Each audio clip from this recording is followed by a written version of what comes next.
Hello mga mamshim, si Red, Mars, ay magluluto ngayon ng pancit canton na may sotanghon. Madali lang pong itong lutuin at talagang napaka-healthy pa. Una po natin igisa ang bawang.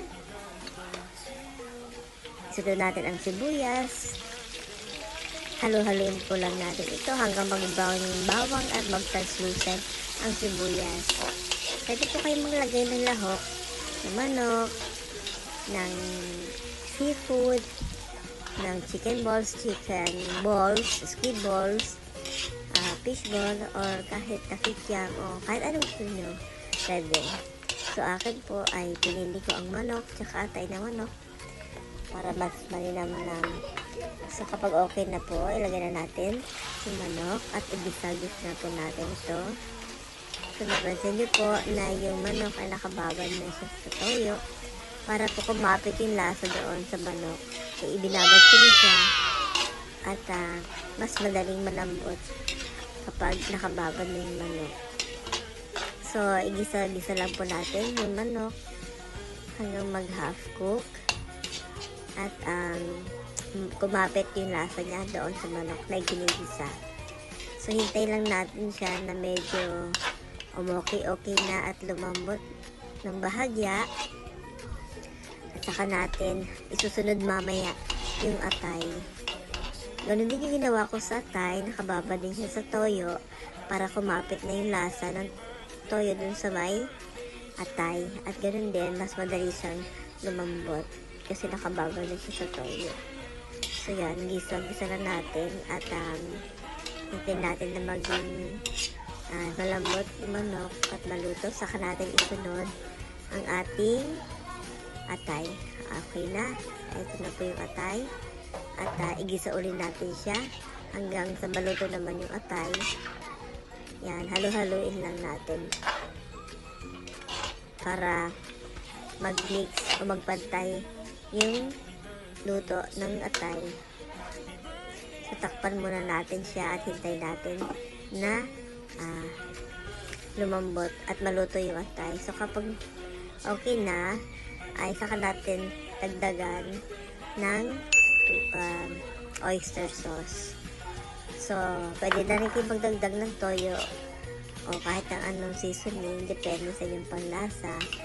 So, akin okay na yung toyo na ginamit ko na pambabad at dinagdagan ko lang ng oyster sauce. Kapag medyo luto na rin, ay saka tayo magdagdag ng tubig. So, ang ginamit ko na tubig ay nasa isang pitcher na tubig.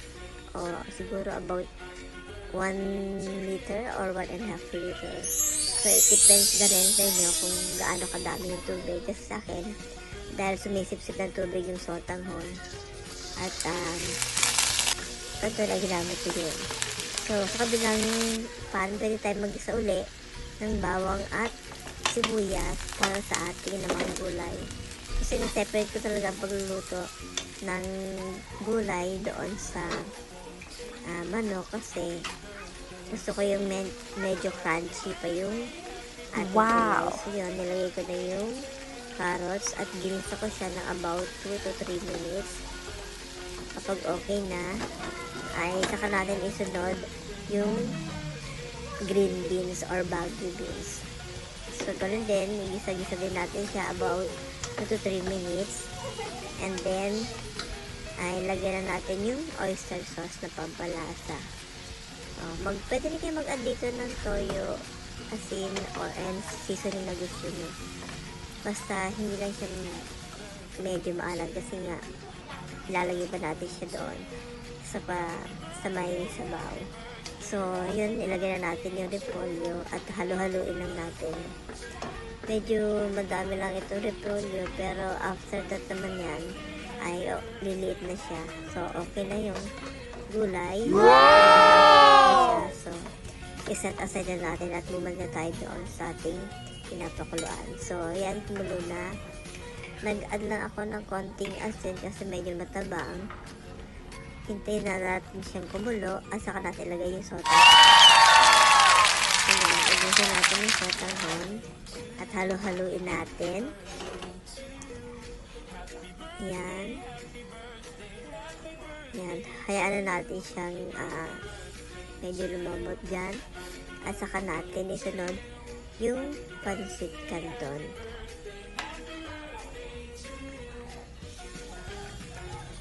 So, pag medyo madami yung sabaw is okay lang yan kasi sumisipsip naman yung pansit canton tsaka yung sonahon. Kaya magiging okay lang din siya.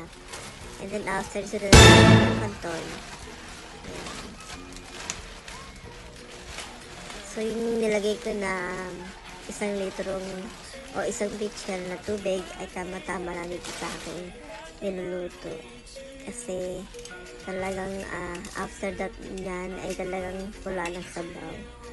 So, kailangan natin yung talagang lutong-luto yung pancit canton. So, mamaya-maya ay medyo mababa na yun, mababawasan na yung pancit canton kasi haluin na natin sa tubig o sabaw niya. So, kapag okay na, yan, saka na natin ilagay yung gulay. So, kapag naluto na yung pancit canton at yung sonahon, saka natin ilagay yung gulay.